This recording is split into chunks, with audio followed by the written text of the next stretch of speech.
All right, everyone, we can go ahead and get started. Hello, ladies and gentlemen, and thank you all so much for attending this Thales Press webinar with myself and my friend Matt Ogle, entitled Making It Stick, The Keys to Successful Learning. In case anyone doesn't know me, my name is Winston Brady. I'm the Director of Curriculum and of Thales Press here at Thales Academy, and I'm joined here by Matt Ogle, the Head of Classical Education here at Thales Academy. Just as far as outline, logistics, what we're going to be covering today, the goal of these webinars is to create an opportunity where students and teachers can share ideas that make learning a more joyful and engaging experience for everyone in the classroom.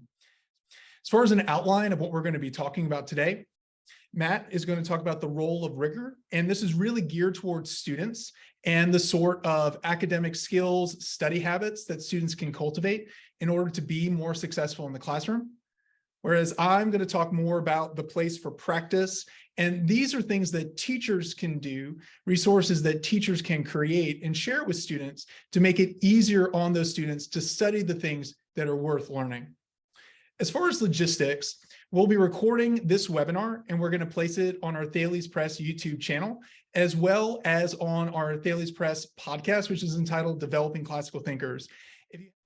With that, I'm going to turn it over to Matt to talk about the role of rigor and how to study. Thank you so much, Matt. Thank you, Winston, and thank you, everybody. Welcome to this really important webinar. I am excited for this idea because I have both a love for classical learning and also a history of teaching science. And in this particular subject, not that those two things are incompatible, but this particular subject, I love to embrace both. So I want to begin by talking about the way that the brain works, essentially. And once we understand that, there is an advantage in learning how to study. But I'm going to root it and ground it in some philosophy. One of my favorite educational philosophers for teaching me how to think about the process of teaching and learning is named Mortimer Adler. And he begins this idea by talking about teaching as a cooperative art.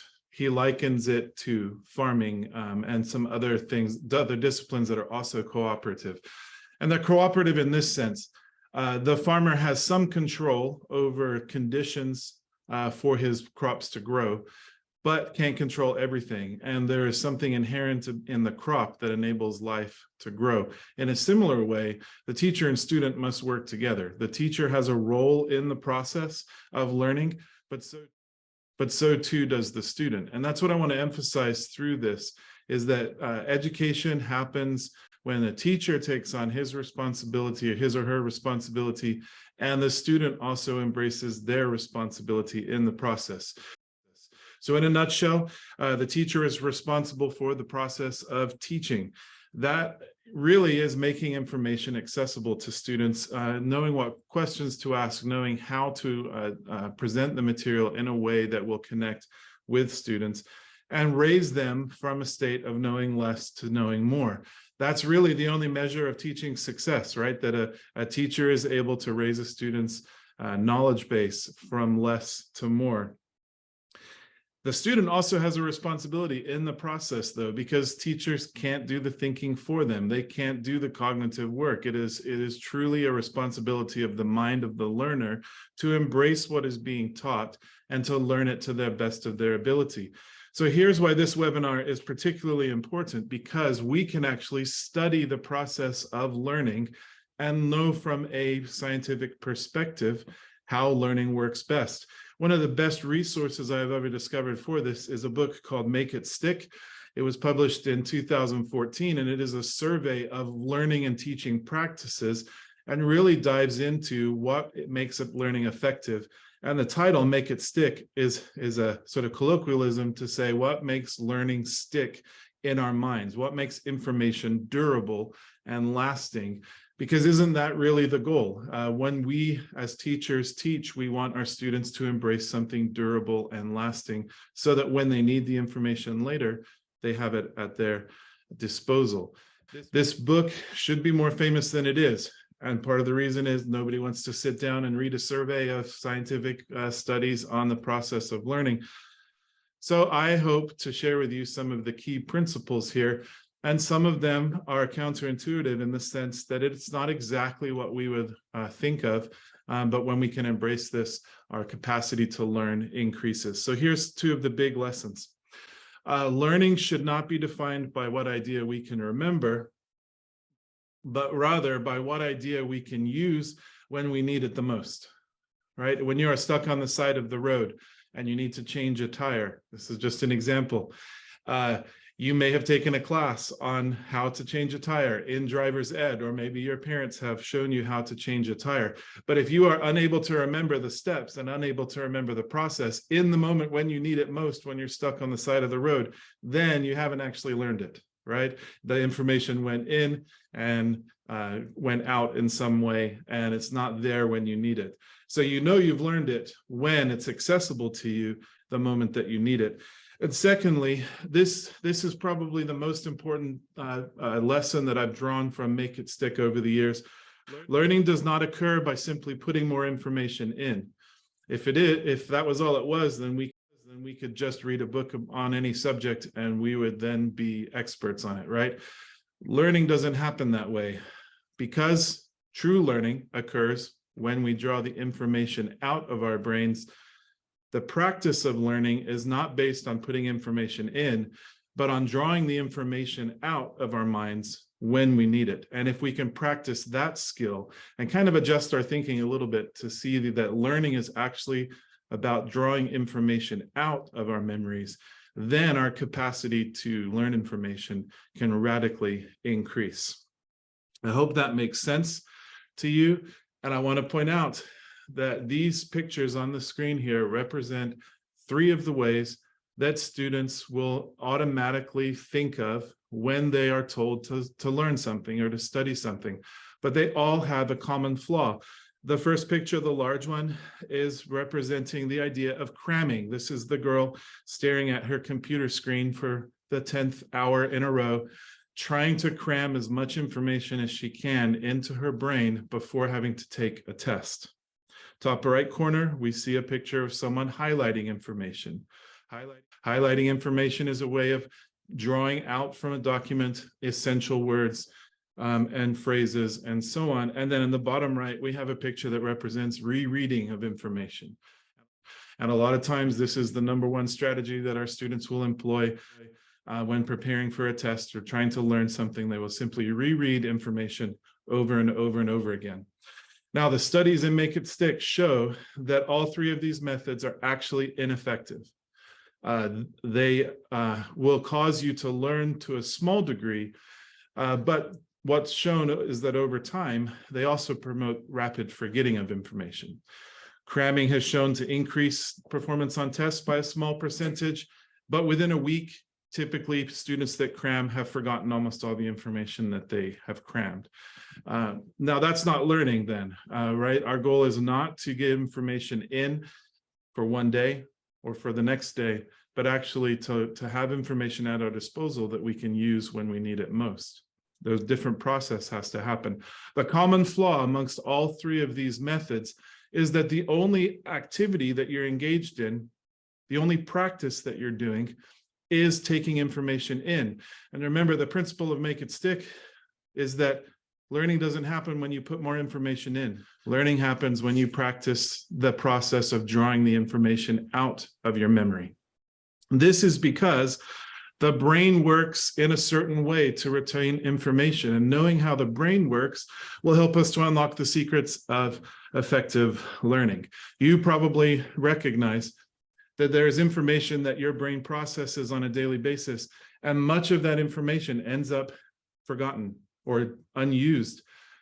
If you have graduated from school, you have recognized this phenomenon, because within a few years, you may have struggled to remember some of the math that you learned. You may have struggled to remember the foreign language that you studied. And over time, without using that information, it fades.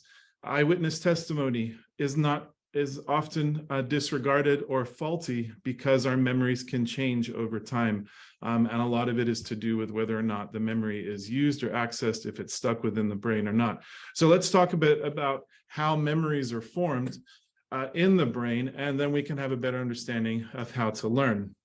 The first thing is that whenever you take information in, the brain needs time for the process of consolidation.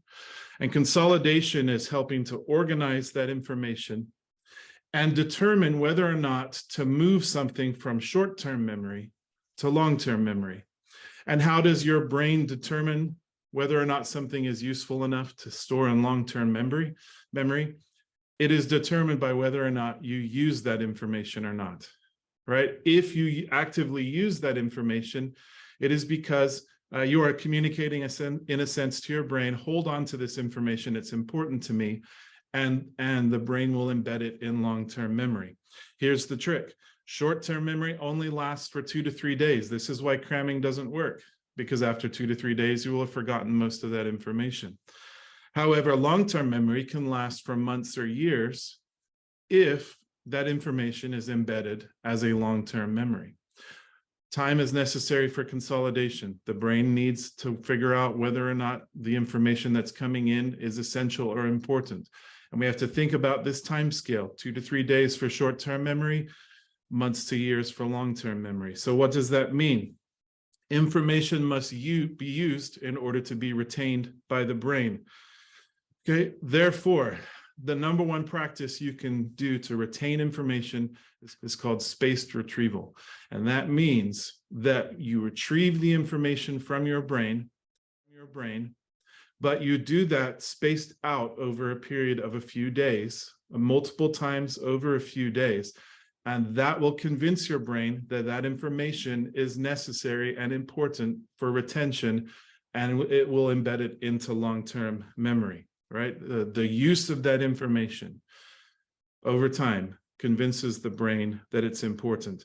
And so I'll use the phrase spaced retrieval a few times, and I want you to refer back to this as well. What that means is retrieving the information multiple times within a short period of time to convince the brain that it's important. Another good important thing to remember as well, again, it comes out of Make It Stick. Something that helps retain information is that you do mixed and random practice rather than what's called massed practice. Mixed and random practice is a key to long-term performance. Massed practice is a key to long-term forgetting. Those need a little bit of explanation as well. I'm going to cover all of this, and then we'll talk about putting this into practice as well. The principle of mixed practice is that in life, when you need information, it doesn't come to you in a nice linear fashion. Situation A happens, therefore situation B happens, therefore situation C happens. That's not necessarily how life works. Usually life works where a complex problem is presented to you, and you have to figure out, based on what you know, based on what you've learned, how to solve the problem. What information do you need? What process do you have to follow?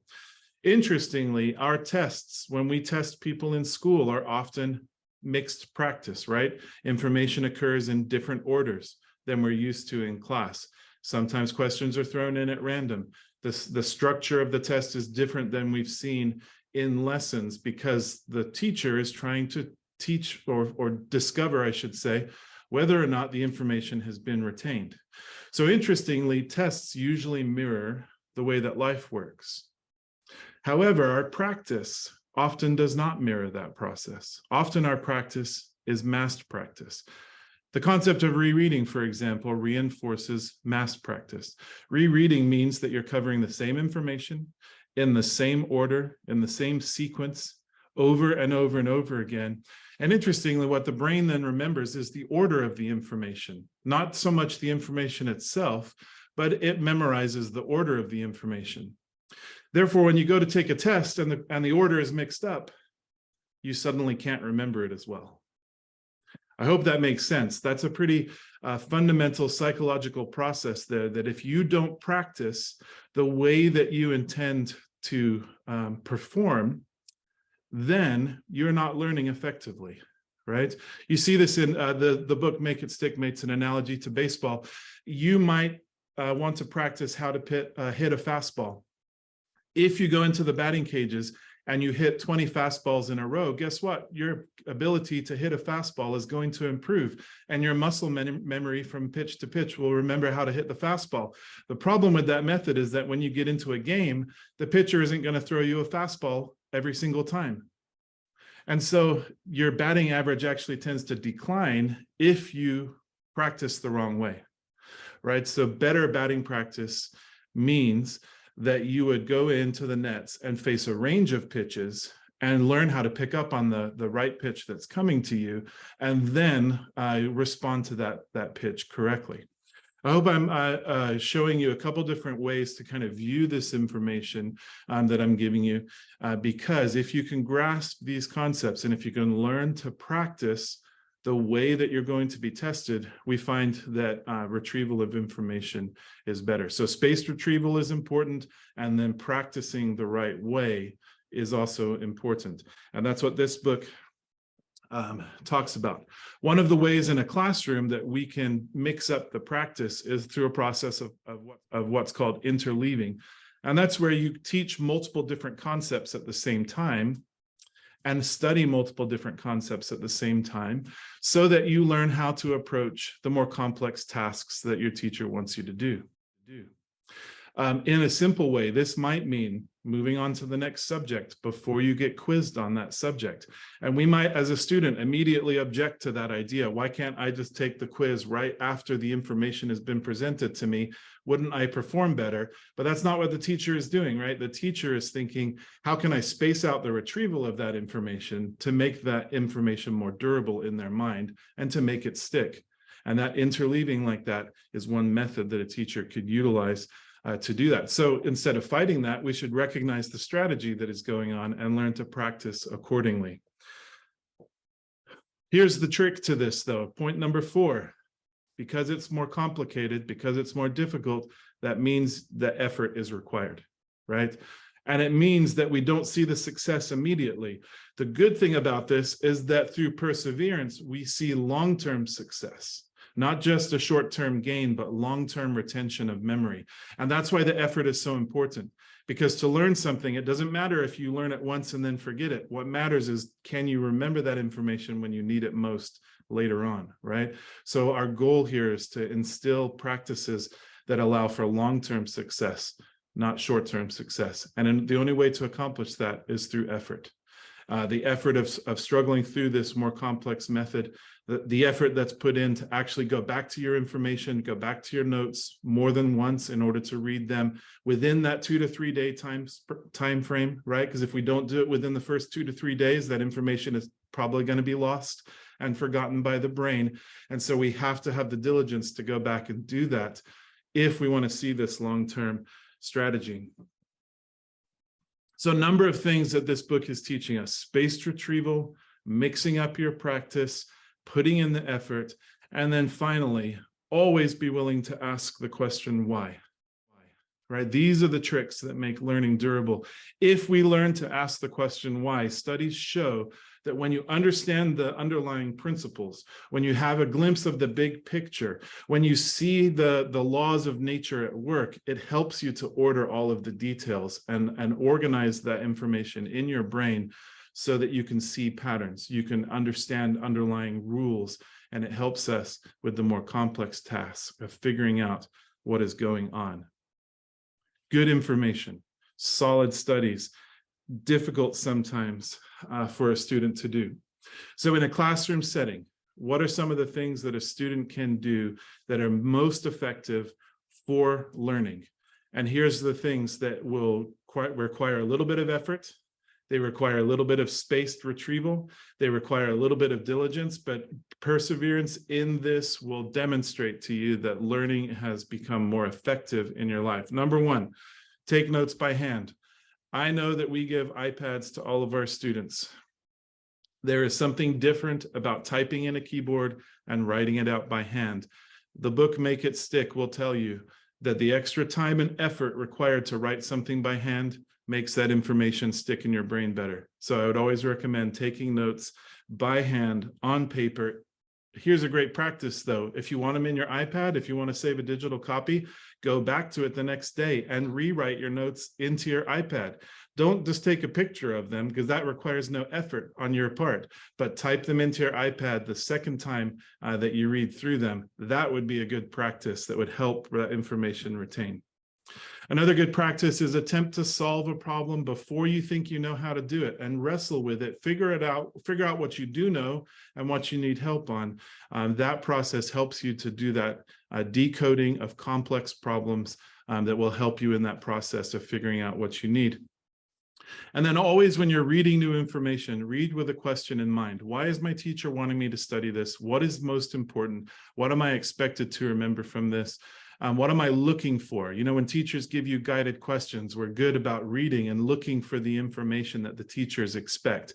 You can do that for yourself. You don't have to wait for the teacher to give you the questions. Remind yourself of what is important and look for that information. Then practice spaced retrieval. Two ways that you can do that. The first one is practice saying out loud the information that you have been learning. Tell it to somebody else. Teach somebody else that. If you go home and tell your parents something exciting that you learned in school, I can almost guarantee that you will remember that thing better than everything else that you have studied that day, right? The practice of telling somebody else. Doesn't matter who it is. I have given homework assignments to my students before. Explain this to your 5-year-old sister until she understands. That's your homework tonight. Give an explanation until she understands. And when you can communicate it to them, then I am satisfied that you've learned it, right? Talk to the cat, teach the cat quantum physics, because the benefit of this is you saying the information out loud, rephrasing it, putting it in your own words, reteaching it to somebody else will make that information stick. And if you want to engage in mixed practice, the practice of randomizing information so that that information is being studied for its own merit rather than the order in which it appears. An important task is self-quizzing and self-testing. This means take the time to create your own test and then take that test. Take the time to create your own quiz and then take that quiz. That's not as hard as it sounds. In the old days, what I would have said is use flashcards, right? Because flashcards are a way of organizing information, and then you can easily shuffle the cards, mix up the order, and practice retrieving that information in a random manner. These days, and Mr. Brady will get into this, there are some digital alternatives to flashcards and so on that can be used. But we'll get into that in a moment. But these 3 principles of taking the harder steps of doing it by hand, giving yourself permission to rephrase, repeat, say it out loud to somebody else, reteach the information, and self-quizzing, practicing the way that you're going to be tested. If you can do all of these 3 things, then the scientific research shows that you can make that information durable and a lasting memory. And when you need it most, that information will be ready for you. That was the presentation that I had for you. It's about the science of learning, and in many ways, from the student's perspective, the things that a student can do that can really benefit them in this practice of learning, in this practice of making durable memories.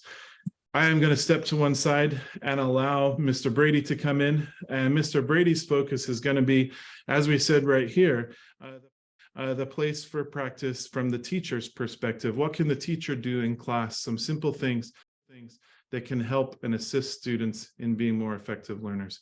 Mr. Brady. Matt, thank you so much. That was fascinating. That was a really wonderful overview of all the things that students can do in order to really maximize their time studying and develop the sorts of habits that are going to serve them well as they head through middle school and high school. So my talk here is mostly geared towards middle school teachers for whom their subjects are relatively specialized and their students are really just learning some of those organizational and academic skills. If the last section is entitled How to Study, this section is really entitled The Place for Practice, and divided into 2 sections, the teacher as model and then what to put on Canvas. And what we're focusing on here is aligning what we teach to the resources that students will need in order to actually learn and absorb that material covered in class. First, though, there are attitudes that we as teachers should strive to adopt in class to model the sort of study skills Matt's outlined that students need in order to be successful and happy. So those three attitudes are engagement. Strive to think of ways, you as the teacher, strive to think of ways to bring every student into the lesson. For me, I think about teaching like a shark. Sharks are constantly on the move. They can never stop swimming. They can never sleep or anything like that. In that case, I'm always circulating around the room and I'm trying to find students who perhaps look, maybe they're confused about something that's presented, maybe they look bored, and I'm trying to bring those students into the lesson. I call on students at random. I also think about ways to incorporate principles of direct instruction into all of my lessons so that I can really drive whole class engagement. If I have a relatively simple question with a one-word answer, I'm going to turn that question and its one-word answer into a whole group choral response so that the whole class can jump in and participate. The second thing is enthusiasm. The teacher should model what it is like to read or study something meaningful and to actually enjoy that process. Remember that more is caught than is actually taught. That your students are really going to remember you as a person and the sorts of virtues and values that you demonstrated day to day, more so than the finer points of your lesson. If you're not excited, though, your students are not going to be excited either. The last bit is encouragement, that we should really strive to praise students for the things that they are doing well. When I'm circulating like a shark throughout the class, I'm not just trying to find students that may not be on task or something like that. If they're not, I'm going to pull them back in very gently, graciously, patiently. But I do want to find those students that are doing things well and actively praise them for it and call attention to the effort and the hard work that they're putting in. I try to praise effort as much as I would accomplishment because I don't always know how hard students have tried. In that sense, the teacher is there as a model, as a guide, and as a student. The teacher showcases what it is like to read or study something of great value and love the process. The teacher is going to bring students from areas of ignorance to heightened realms of understanding. And the teacher is engaged with grappling the same ideas and principles and concepts that the teacher is asking their students to grapple with. A great book's curriculum is predicated on the idea that the books that we're reading, written by the likes of William Shakespeare, Frederick Douglass, Galileo, Plato, that those books are really above our heads as much as they are above the heads of our students. And so we're really grappling with them in the same way that they are. This is how we speak of a classical education being sort of a great conversation, a dialogue between the teacher, the students, and the people that have written such seminal works over the past thousands of years. Here, C.S. Lewis in The Abolition of Man, a wonderful book on contemporary modern education, he describes the task of the modern educator well. The task of the modern educator is not to cut down jungles, but to irrigate deserts. That is, we are to find things that are lifeless and barren and dry, and we are to water them with good teaching, good instruction, praise, and encouragement so that life can begin to bloom out there in the desert. In summary, good teachers know where middle and high school students are in their learning to help drive student engagement. Good teachers should strive to fill the minds and hearts of their students with good things. Good teachers point out all the connections that students either tend to miss or neglect. We're there really to help students see connections between historical eras or between scientific curiosity and the natural world. And we love pointing these things out to students in our classes. Moreover, we're there because the material that we're covering is just a little bit harder than what the students could come to understand on their own. Otherwise, why is the teacher even there? Really there as a guide to bring students from a dark, enchanted forest of ignorance to a blissful realm of having learned something of value. But of course, though, that's only half the battle. That's the part that goes on in the classroom. The real work for students comes in once they head home. All the things that Matt just explained as far as practice, self-testing, asking why, asking good questions, working out problems before you really know all the steps needed to do so. Those are the things that students are doing outside the classroom. And there's a lot of things that we as teachers can do to help students develop those sorts of skills. So what are those students going to do to retain the information they learned in class that day? Well, I have my own book recommendation. It's called The Trellis and the Vine. I went to a Baptist seminary here in Wake Forest, and there we read a book that differentiated between fruit on the one hand and the trellis on the other. That's the structure that's needed for the vine to grow and produce fruit. So as teachers, that fruit is student learning and includes academic virtues like confidence and greater understanding and joy. In teaching, the teachers build the trellis so that students can produce good fruit. That is, that the student has actually learned something. In education, we call this sort of trellis scaffolding. It's the kind of support structure that's needed and in place to facilitate student learning. But where do you start with scaffolding? Well, to paraphrase the king in Alice in Wonderland, let's begin at the beginning. Let's begin with the goal in mind. And for me, I personally begin at the very beginning of the quarter. So seeing your pacing guide before the quarter begins is to mark out my tests and my quizzes. Your school may have a minimum number of tests and quizzes, formative assessments, that students have to take over the course of an academic period. At Thales, students take 2 tests and 2 quizzes for each core class. And so I begin planning for the quarter, marking wherever those assessments should go. There might be some changes along the way, but this is my plan as I'm getting the quarter started. Generally, I put 1 test at the very last week of the quarter and a quiz for 2 weeks before that last test as a kind of prelude to the larger, more open-ended assessment. Then I go ahead and look at the middle of the quarter and place another test, preferably before progress reports go out sometime in the middle of the quarter. A quiz precedes that test, as quizzes generally have the kind of vocabulary, ideas, figures, concepts, etc., that I hope students will have learned by the time the assessment comes. Once I have my assessments, I look at my units and I see what I can realistically cover in that time frame.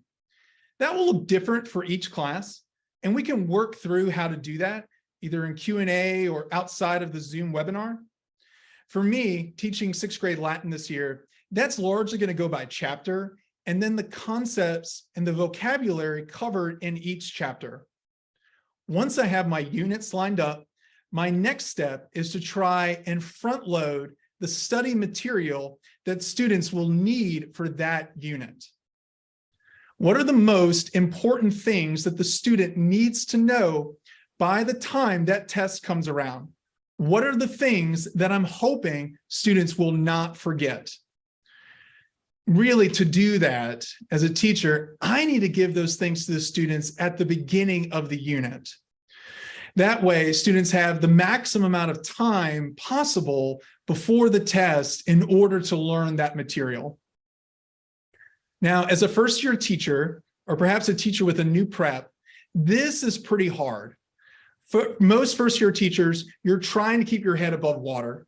For my career in teaching, I feel like every year has been my first year teaching. If you've been teaching for a while and you know your content well enough by now, this is something you're probably already doing. If you're not doing it, it's a good practice to try and adopt and build into your planning for the next quarter. And if you are a new teacher and you're really grappling with what are those most important ideas and concepts, you may want to speak with a buddy teacher, somebody who teaches the same subject at another campus, and ask them what they do in order to what sorts of skills, concepts, ideas, figures that are the most important. My goal in this as a teacher is to maximize student exposure to the important material that we're going to cover in class. That way I'm giving them the most amount of time for them to study it.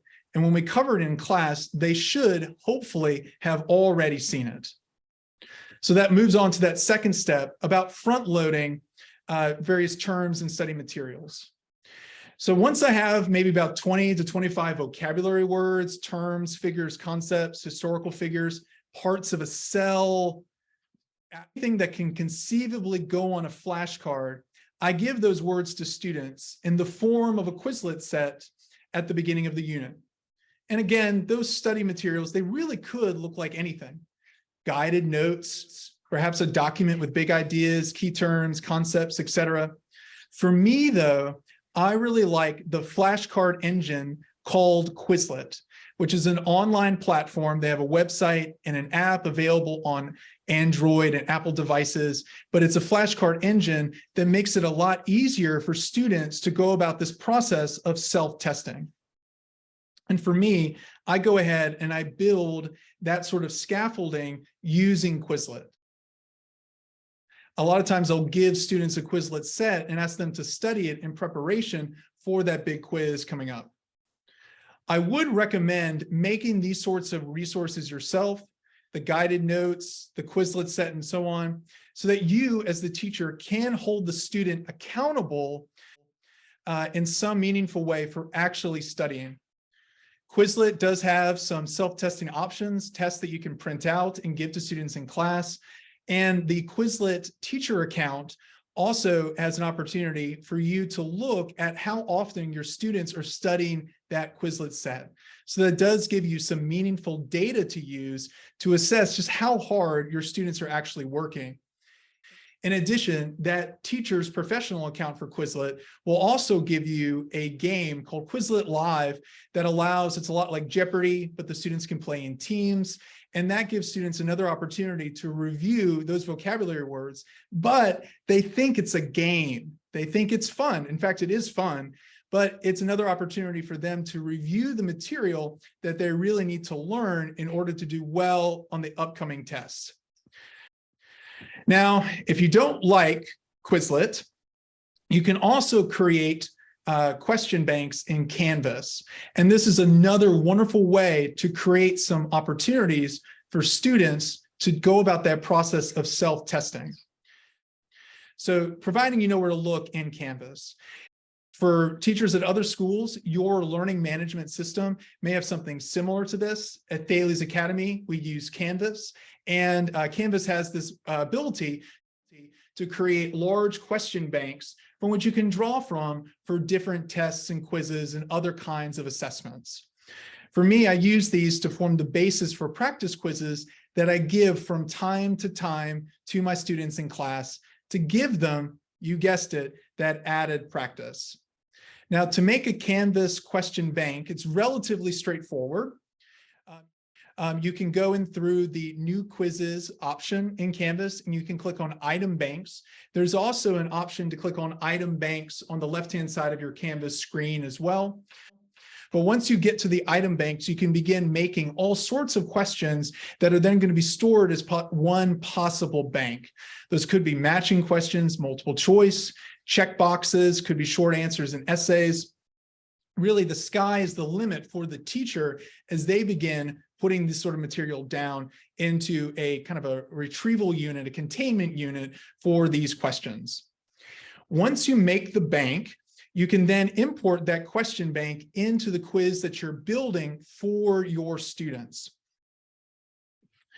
And you can tell Canvas to actually assign questions at random for the quiz, the practice quiz, the exit ticket, the entrance ticket that you're giving to your particular students.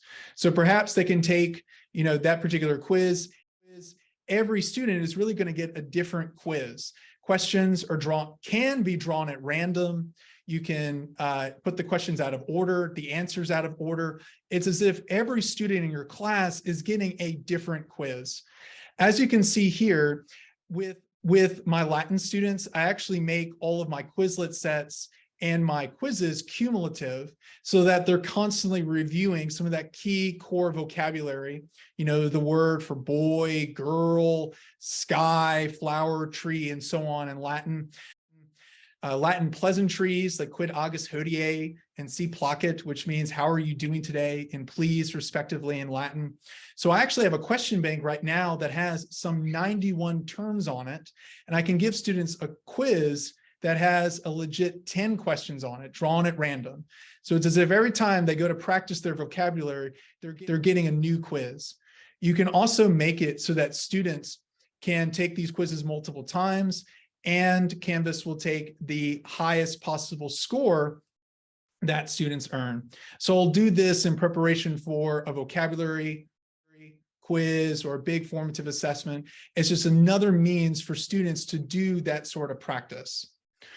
The thinking is, if we're expecting students to learn this way, we're trying to give them the tools to finish the job. Now, the second question here is what you do once you assemble all of these resources. Where should these go? Well, I think that all of these resources, these links and so on, really need to go on the Canvas homepage. And for anyone outside of Canvas, outside of Thales, I think it should go in whatever is the nearest equivalent to whatever your students are logging into or looking at the very first moment that they step forth in your classroom. For me, I think that links should be placed on Canvas so that students can easily find the resources that they need to study. But I'll put these in two buckets. The first being all the time resources that students are going to need really from the beginning of the school year to the end. That's going to include, for me, like I have a link to a Zoom room, a website that has helpful Latin videos, a copy of the textbook in digital format in case they lose their hardcover and leave it at home, and so on. And the second being a second area for quizzes, tests, big projects. Part of the reason that I go about marking where my tests and quizzes are at the beginning of the quarter is so I can tell students when those tests and quizzes are at the beginning of the quarter. That way they know what's expected of them and what assignments are coming up. So those would be resources that really students are going to need, from week to week and so on. If you place it on the very first week of your Canvas page, but never bring it up again, students may not ever see that material either. So it's really helpful if your Canvas page is pretty consistent and has a lot of links to it. The second bucket for the types of resources are going to be day-by-day resources. So the lesson plans that you're covering on a particular day of the week. For me, if my lesson plan had 3 points, then my Canvas page under that day of the week is also going to have 3 bullet points. Here I've got my agenda page for Tuesday. I had a bell ringer, which was some exercises from our Latin book. I had a PowerPoint that I used to facilitate instruction. Then I had the bulk of my lesson, which was reviewing verb conjugations. And then I had an exit ticket, which was Quizlet Live. I try to place links on Canvas so that students can easily find the resources that they need to study. If they weren't there that day, that they know what we covered in class, and they can look at materials that we looked at in class. Now, this does raise a rather interesting point, though. PowerPoints, to share or not to share? Do we give PowerPoints that we covered in class to students beforehand, before we expect them to take notes on it? Well, teaching middle school mostly, I do share. In fact, I love sharing my PowerPoints, and I try to make it as easy as possible for students to access whatever notes that we went through in that day. In fact, I actually make one Google Slides PowerPoint, and then I continually update it day by day with whatever the lesson was. I put the date up in the top left corner of each slide, and the slides that we covered at the beginning of the quarter are down towards the bottom. That way, when students access the PowerPoint, the material that we covered in class is actually there towards the top. My thinking there is that parents, students may email me asking for the PowerPoints, and I just want to make it available to them.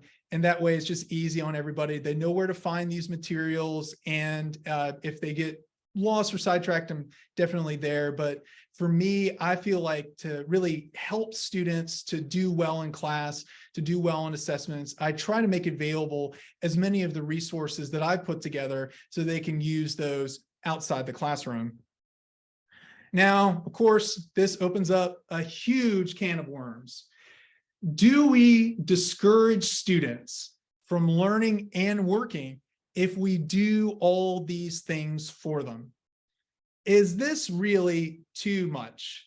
I mean, students should be making their own Quizlet sets. Students should be taking such good notes, they don't need to see the PowerPoint.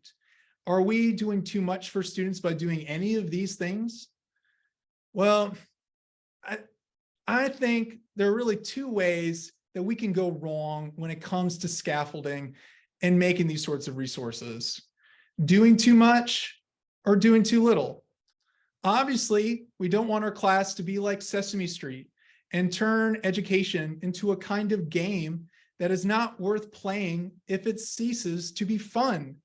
But on the other hand, we don't want to be like the Trunchbull, the antagonist from Roald Dahl's Matilda, and coming up with bizarre punishments to improve student morale. Of course, we would want students to do these types of study skills on their own, naturally, but these are difficult to pick up on the fly. And I think we forget sometimes what it's like to be in those seats as students and trying to keep up with whatever the teacher had to say. Having gone through 2 master's programs of my own and sitting through some long classes, I'm amazed at how often, I had to get up to get a drink of water, or I thought I needed some water, but really I just needed to get out of class for a moment. Those moments help me to identify with my students and where they are, as well as to be more patient and gracious with them in any given school day. Students tend to tune out quickly when they feel as if academic success is a moving target. So these are recommendations, guidelines that, if implemented, I think would go a long way towards making a positive impact in your classroom. I've taught 6th grade through 12th grade, and I can say positively that learning, frankly, is hard at any level. But that one positive step towards providing that kind of support structure could go a long way. But you as the teacher have to use your best judgment in figuring out what's appropriate and what's going to serve the needs of your students best. So some final thoughts. Learning is really a collaborative enterprise on the part of the teacher and the student. Students can do so much in order to review vocabulary terms, figures, dates, via flashcards, to do that sort of self-testing. Teachers can do so much to create those sorts of resources so that students can do that easily. So that if it's not their natural bent to review those vocabulary cards, well, they're going to do it. The mission of Thales Academy is to cultivate people of excellence through the pursuit of truth, beauty, and goodness. Such people are lifelong learners who continually seek to grow and acquire more information. But before students can do that, each individual student has to be trained to take responsibility for their own learning. And that's where the teacher comes in. We must do everything appropriate to help students develop these sorts of skills and to cultivate that love of learning that should accompany a classical education. And so with that, we bring our webinar to a close. I'm going to invite Matt Ogle to come back on so that we can do some Q&A. If students, teachers have any questions about anything that we've covered so far, this would be a wonderful opportunity to pose a question. If you have questions that come up after the webinar, please feel free to email me at winston.brady@thalesacademy.org. Matt, come back up. So are there any questions? Any questions? This is certainly a lot of fun for us, and we do immensely appreciate everyone's time and attention to this really important subject. Still no questions, but we do have wonderful bits of encouragement and feedback. Yeah, that's great. That's So, great for us. yeah. Thank you, everybody. So the hunk of material in a short time, so that does encourage cramming. So the big thing for me, if I have to, if maybe I just haven't been able to study so much, that may be, I don't want to say that like you have to give up like a night of sleep or something like that. There's not part of the webinar here, Mr. Holton, is really just, there's not going to be any big shortcuts to learning there. I may try to think about what the most difficult area there is. You have to start figuring out, the vocabulary, the concepts, and so on, that you may have a harder time understanding, explaining on a test, and really focusing on those. I'd also maybe ask the teacher for extra help in some way. Perhaps something is going to click there. The question, though, is what would you recommend to a student who needs to study a large block of material in a relatively short amount of time? And that does get into, there's not really a shortcut for that, but I would begin making distinctions between what I already know really well and what I really need to focus on to do well on the test. In addition to that, and I think that's good, I would also look towards the underlying principles that I mentioned earlier, the rules, the themes, the things that tie everything together.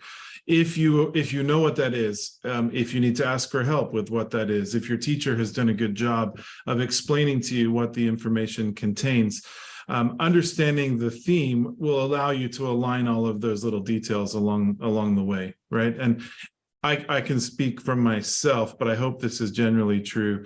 I always prefer that my students could understand the big idea. The details can be looked up, they can be remembered later, they can be used to fill in. But if you understand the big idea that we were trying to convey, to me, that's more important. But sometimes, the degree to which your teacher sees that can vary depending on the subject and the type of lesson and so on. But I would always try to focus on that as both a student and a teacher. Does that help? Yeah, and you may want Mr. Holton to maybe pose like some follow-up information, because my study habits for a math test, a science test, history, English, and so on are probably going to be a little bit different depending on the nature of the subject. If it's history, I might just start reviewing dates and things. If it's Latin, I honestly might spend a little bit of time memorizing declensions and conjugations and things like that.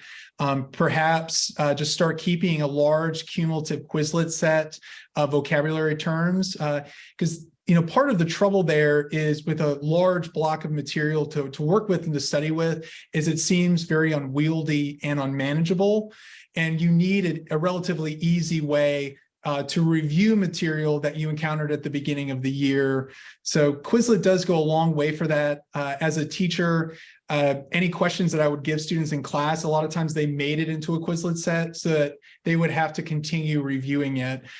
We would use Quizlet Live as a game to review it, which for me gave me at least a 4th or a 5th point to my lesson each class period. So could I take the next question there? Miss Sylvia Inks asks, is there a way that these study skills can be taught at the beginning of the year, brought into school through classes and electives and so on?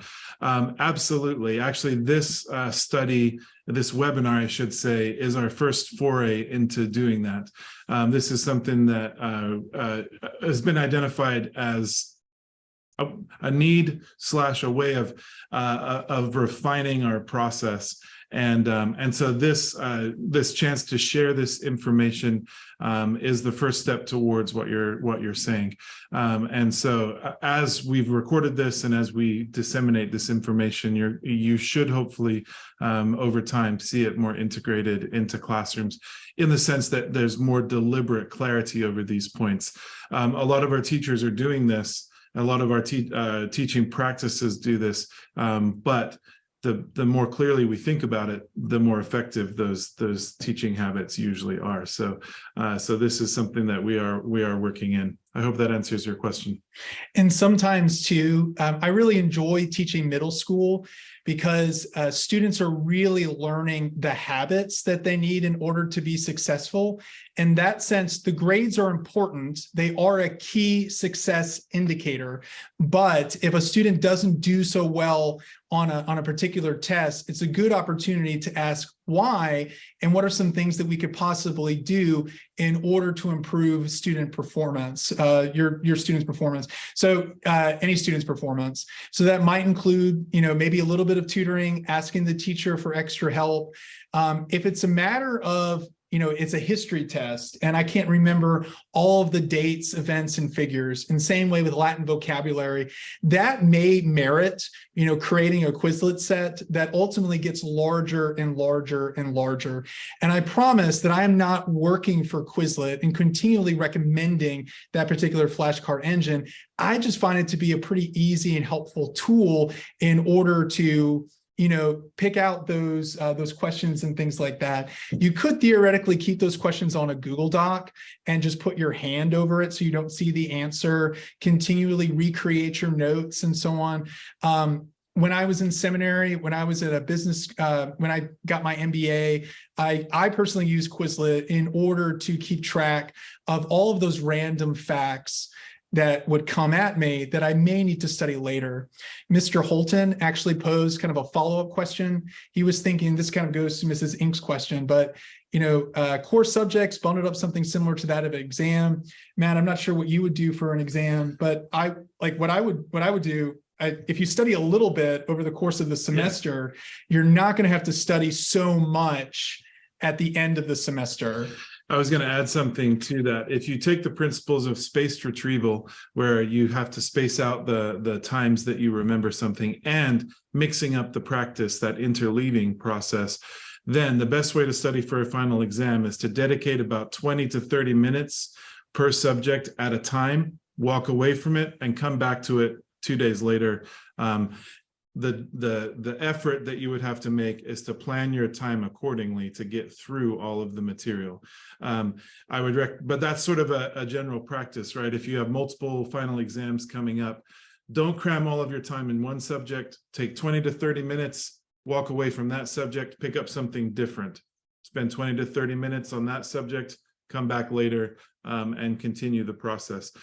It's harder to organize, it's harder to think through, but that would be the recommendation. If we can learn that method of studying and have that kind of forethought to break it down into more manageable chunks, we would be more successful over time. I think one analogy or recommendation, students, exams, is to think about the future you, right? So you want to take some steps in the present moment, say July, August, September, when the exam is still like a long way away, to maybe start gathering your studying resources. Maybe it's all the notes in one Google Doc, so at least you don't have to look back and forth and figure out where something is.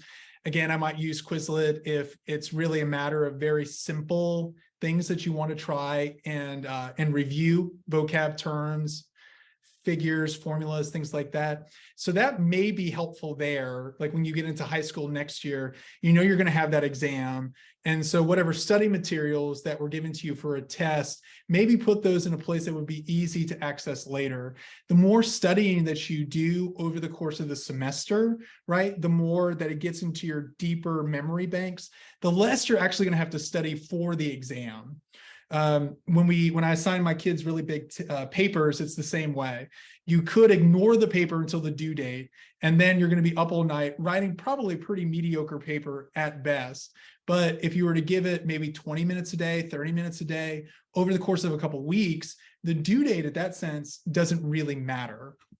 Another thing too with exams is to, what I loved about exams, Matt, maybe you're the same way, right? But you have— I did love exams when I was a kid. Yeah. They're really not so bad, but you have 2 a day, Monday, Tuesday, Wednesday. Typically you have 5, something like that.